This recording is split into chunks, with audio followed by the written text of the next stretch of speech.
Hey y'all, something big happened yesterday. Let's just Drake. Drake dropped three albums, highly anticipated because he's been promoting it for over a year now. Ever since the beginning of 2025, after he dropped some sexy songs for you, he has been promoting Iceman and he's been dropping singles, all these other things.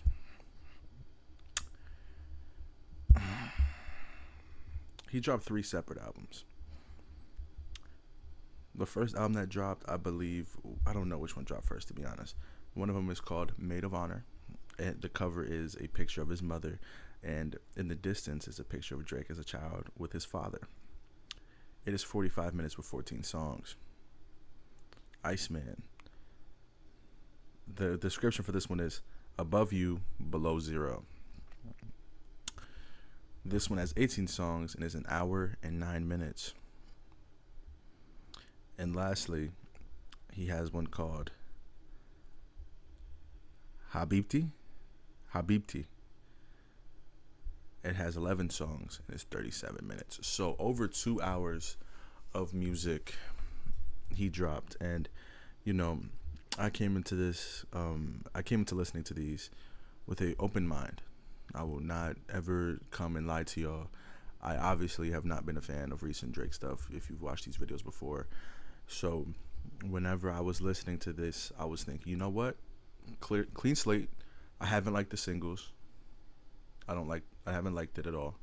But hopefully the time that it's taken to create these three albums has led to him, actually putting some care into his craft and like being diligent and, being what he used to be creatively with music and like curating music, because over the last 2 to 3 years he's been getting slandered saying that his music is basically like the Taylor Swift of rap, which I understand some people might not find that as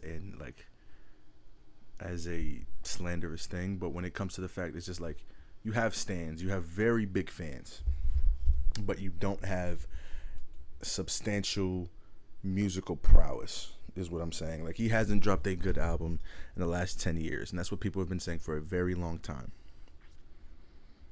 So coming into this album, I thought he had listened to the critics, obviously, because he mentions them time and time again throughout these albums, specifically on Iceman, and they all suck. Every single album sucks. It is so bad. So instead of me, going on a rant, I will tell you some of the things I said while I was listening to the albums yesterday. Of course, I can do a more in-depth thing if y'all want that, but this is the beginning. First things first, my brother, the day before it dropped, sent me the he sent me the track list, the rumor track list for the album, and I saw one that said Outside Twerking featuring Stunna Sandy. And I did not know who that was. I had to look up who that was. And I found out she was just a woman who's trying to emulate what Ice Spice did, which was basically have no talent. I'm not saying that in a rude way. Get your bag, whatever you, like, in any way you can. But it's just like they're not good at music. That's just the truth. And I'm coming in here thinking, he has an obsession with Sexy Red, so I'm not surprised that she's on the album. But he's had some of the most prolific women in music throughout his entire career be like on his music. So there's no way he would just bring this random woman who doesn't have good music into songs and then have somebody like Molly Santana, which I don't have anything. I'm not a Molly Santana hater. It's just like, why would you put her on the song with Future? Like, why would you be on a song with? Why would you put her on that?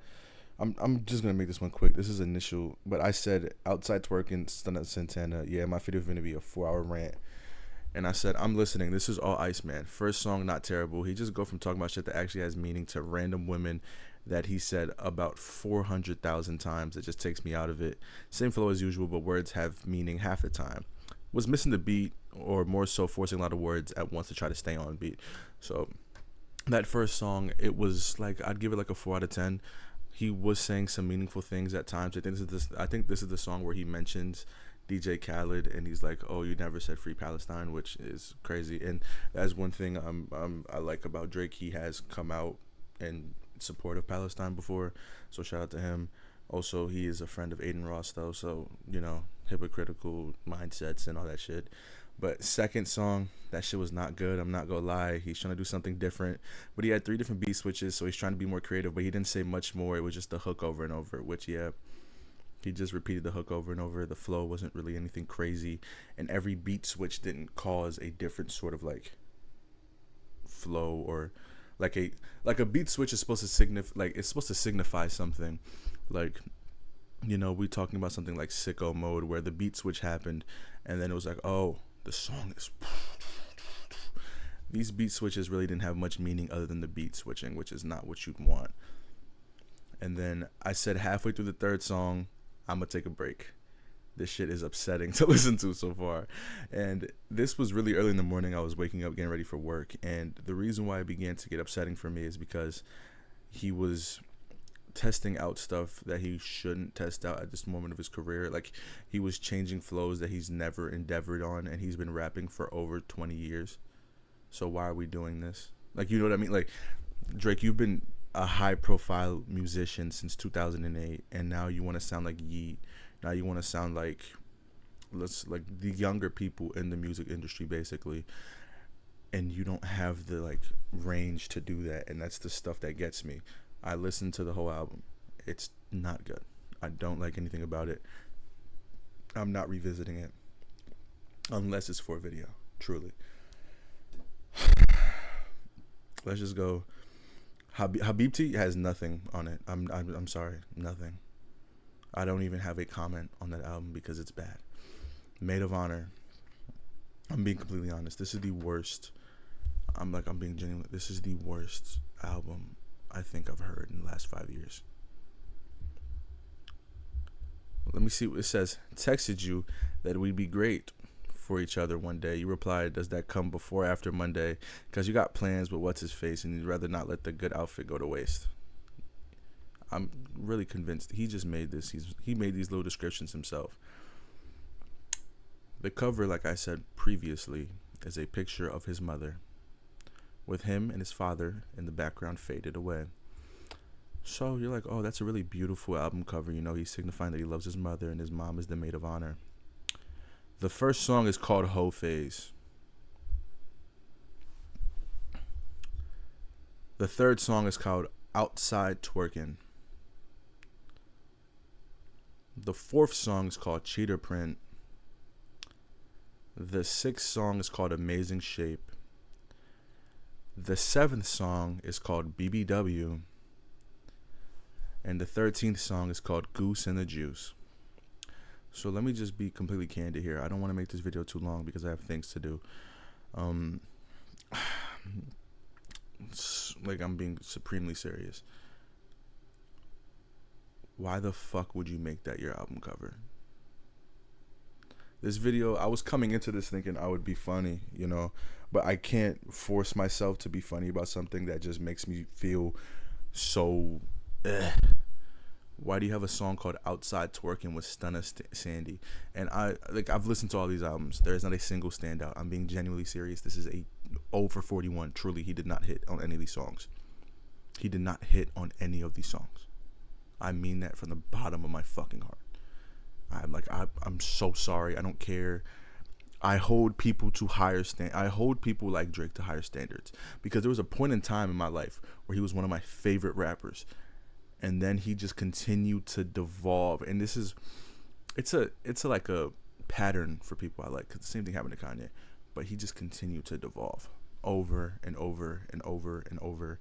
And now we're at a point where his music is so bad that people are saying it sounds like he wrote it.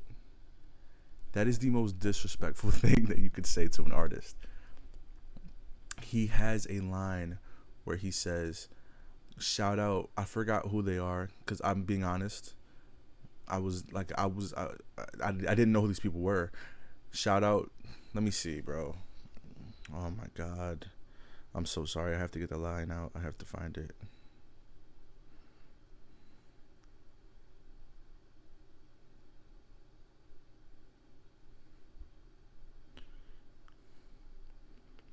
He says shout out and he names two porn stars and then he says y'all was at the parties back when I was searching big booty ebonies.